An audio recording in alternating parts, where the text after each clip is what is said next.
Hello, good evening everyone. Welcome to our bedtime devotional for girls. So, napunta sa ika-day 276 ato ang bedtime devotional.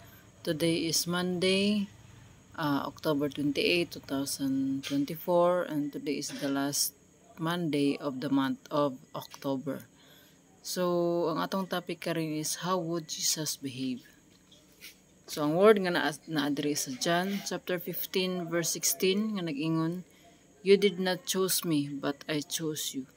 I appointed you that you should go out and produce fruit, and that your fruit should remain, so that whatever you ask the Father in my name, He will give you." So let us pray. Father God in heaven, Lord, i-bless ni imuhang pulong, Lord God.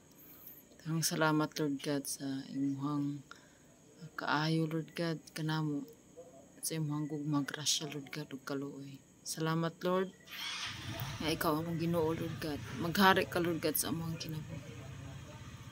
Tabangi kami, Lord God, to follow you in every way, Lord God. We are nothing without you, Lord God. You chose us, Lord God. Help us, Lord God, to obey you in every way, Lord God. Fill us with your Holy Spirit, Lord. Fill us with your wisdom and knowledge, Lord God. Nga makasabot kami, Lord God. Kung unsa man ang mensahe, Lord, nga among madungog. Karon, Lord God, ikaw ang Ginoo nga mao'y magkapatubo ni ini. Dalaygon ka, Lord, sa way katapusan. Ikaw magagiya ka na mo. Ubanin kami sa kanunay. Gikan sa pagsugulan sa pagtapos. Nga ang imong ngalan mao'y matuboy. Dalaygon ka, Lord, sa way katapusan sa ngalan ni Jesus. Amen. So, ingon din hiya, if you're not certain whether something is right or wrong, ask yourself a simple question. What would Jesus do if he were here? The answer to that question will tell you how to behave yourself. Jesus was perfect, but we are not. Still, we must try as hard as we can to be like him. When we do, we still love others. We will love others just like Christ loves us. So sa ato ang topic karon is how would Jesus behave? So kung nagabasa ta sa pulong sa Ginoo sa New Testament, so mahibal-an nato kung giunsa pag kinabuhi ni Jesus while nga naa siya diri sa kalibutan.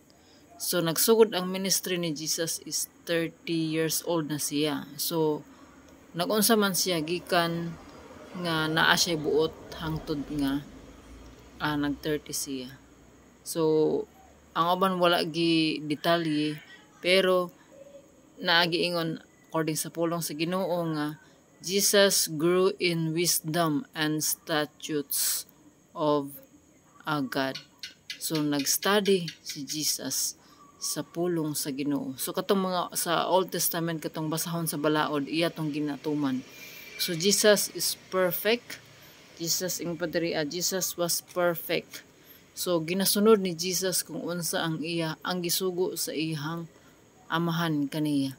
So mao pod ang ato ang pagasundon. So ingon ni San Pablo nga imitate me sa iyang pulong nga imitate me as I am imitators of Christ.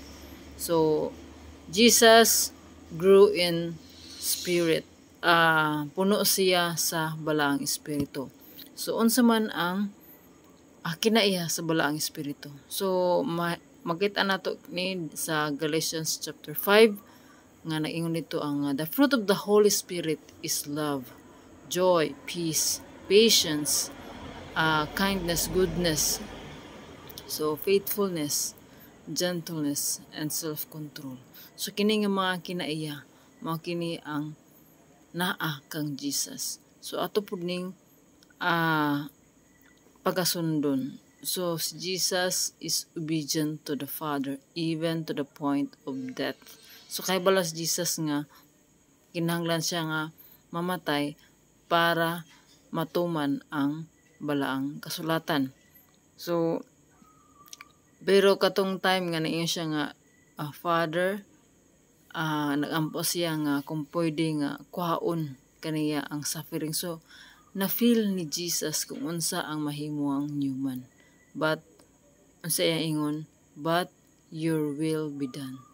So daghang tag mga agulo sa to, daghang tag mga kuan sa to ang kinabuhi nga mao kini nga natay mga reklamo, mga complain, itong i-complain, we can complain to God, but still the will of God will be done. So Lord, not my will but your will. So mao gina ang pinakagid ko kuan gid ana nga unsa man pag-behave ni Jesus. Jesus behave as an obedient one. So iyon sa ato ang pulong nga gibasa, you did not choose me, but I chose you. I appointed you. Gipili ta ni Jesus. So ang mga pinili ni Jesus, kung ikaw nga naminaw karon gipili ka ni Jesus. Nga diri I appointed you that you should go out and produce fruit. So katong mga gipili ni Jesus nga mahimo iyang sumusunod, nga mahimong iyang mga disipulo, we are appointed to produce fruit. Unsa man siya nga fruit? So ang fruit, to produce the fruit of the Holy Spirit, so that makita sa ubang mga tao nga adunay tay Ginoo o nga motuo sila sa the one and true living God. So mao gina nga Jesus ni anhi si Jesus for us to be saved. So ang pamaagi sa Ginoo dili pamaagi sa tao. Pero mao na nga kinahanglan nga salig ta kaniya. So ang atong pamaagi lahi ra gyud sa pamaagi sa Ginoo. Mao na nga kinahanglan nga ato jung isalig diha sa Ginoo ang tanan. Unahon nato siya tungod kay siya adunay maayong plano kanato. So mo nga trust in the Lord with all your heart. So kung asa man ato ang purpose diri sa kalibutan, ato kining dumdumon sa kanunay nga mao na magiya kanato unsaon nato pagkinabuhi. How we should live is to love God with all our heart, soul, mind, and strength, and to love our neighbor as we love ourselves. So ang ato ang devotional karon is reminding us to behave like Jesus. So how would Jesus behave? So we must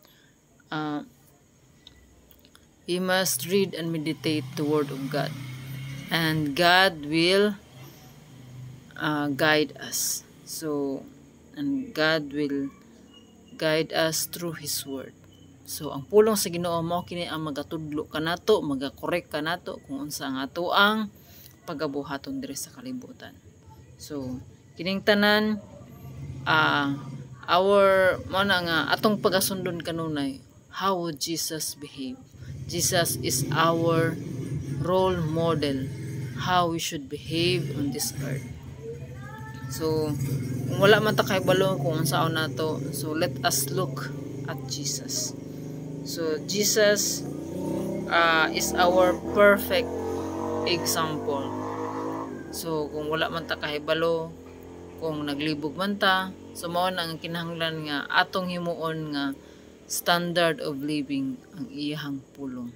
Tungod kay iyahang pulong buhi og tinuod kayo. Kay ang Ginoo nagpabilin, wala nagpabilin nga patay. Ang Ginoo na banhaw og siya mubalik ngani. So behave like Jesus. So to God be all the glory. So let us pray. Father God in heaven, Lord, akong salamat, Lord God, for reminding us, Lord. Salamat sa imong pulong, Lord God, nga how to behave, how to live on this earth, Lord God, is to behave like Jesus did. Salamat, Lord God, nga salamat, Lord, nga imong gipaanhi si Jesus, Lord God. Aron kami makahibalo kung unsaon namo pagkinabuhi diri nga kalibutan. Salamat, Lord, sa imong pulong, Lord, nga mao'y magiya kanamo, Lord God. Lord, tabangi kami, Lord God. Help us, Lord God. Nga kanunay kami, Lord God, nga maga-desire diha kanimo, Lord God. Maga-desire to know you more, Lord God, sa imong through your word, Lord God. Wala kami mahimog wala ikaw, Lord God. Lord, sa mga naminaw ni ini nga mensahe, Lord God, ikaw ang Ginoo nga maoy magahikap, magatandog, Lord God, magapisita sa ilahang mga kinabuhi. Nga kini nga mensahe, Lord, makahatag og pagtulunan, Lord God, makahatag og pagtubo ug gugma, Lord God, sa ilahang kinabuhi. Nga mas motubo pa sila sa pagtuo diha kang Kristo.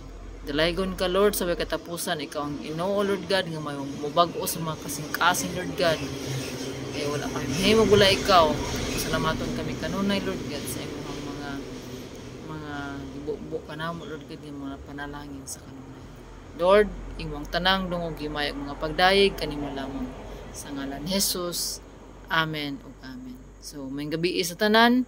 So karon brand out gihapon, but dili makapug ang brand out sa ato ang pag-share sa pulong sa Ginoo. Good night, God bless, and see you tomorrow. Bye.